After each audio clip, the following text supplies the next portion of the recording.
So the question is, a man throws balls with the same speed vertically upward one after the other at an interval of 2 seconds. What should be the speed of the throw so that more than 2 balls are in the sky at any time? ठीक है, तो बेटा इसमें पहला case तो क्या करते हैं बच्चे कि भैया ऑब्जेक्ट बॉल जो है ऊपर ही जाती जा रही है ऐसा। तो भैया अगर मैंने पहली बॉल फेंकी तो पहली बॉल 2 सेकंड में यहाँ आ जाएगी, दूसरी तीसरी बॉल नीचे होगी। अब मैंने दूसरी बॉल फेंकी तो पहली बॉल यहाँ आ जाएगी और दूसरी बॉल यहाँ आएगी और तीसरी बॉल अभी भी ग्राउंड पर है, ठीक है। तो फिर मैंने एक और बॉल फेंकी तो पहली बॉल यहाँ आ जाएगी, दूसरी बॉल यहाँ आ जाएगी और तीसरी बॉल यहाँ आ जाएगी। सिंपल सी बात है।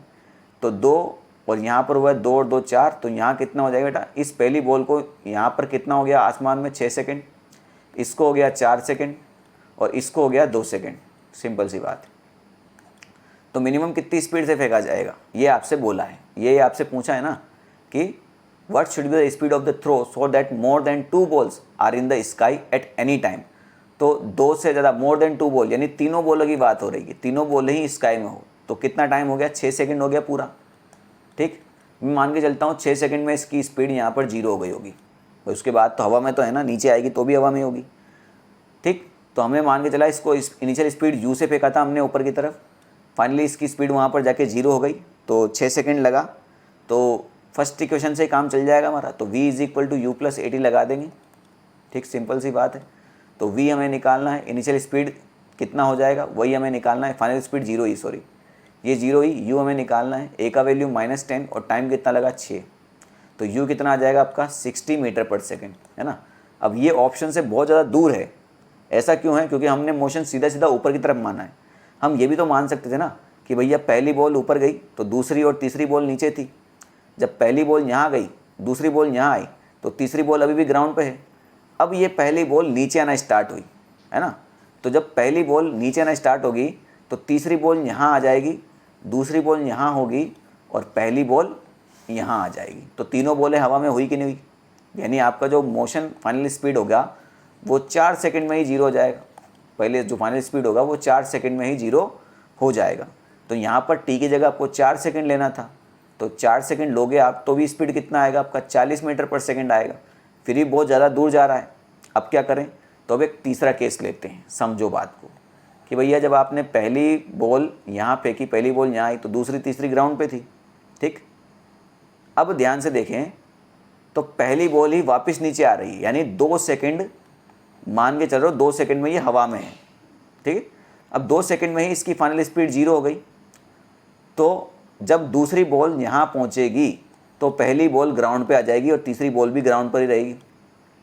यानी मुझे क्या करना पड़ेगा कि 2 सेकंड से अगर मैं थोड़ा सा टाइम ज़्यादा मांगूँ, यानी अगर मैं मान के चलता हूँ कि 2.1 सेकंड में ये हाईएस्ट पॉइंट पर पहुँच रही है और इसकी स्पीड 0 हो रही है, तो दूसरी बॉल तो अभी यहाँ पर इसकी फाइनल स्पीड 0 होगी। पहली बॉल भाई 2 सेकंड में ऊपर आई है तो 2 सेकंड में नीचे जाएगी, यानी ये 0.1 सेकंड ऊपर होगी, यानी हवा में होगी, और ये 1 सेकंड ऊपर चली जाएगी।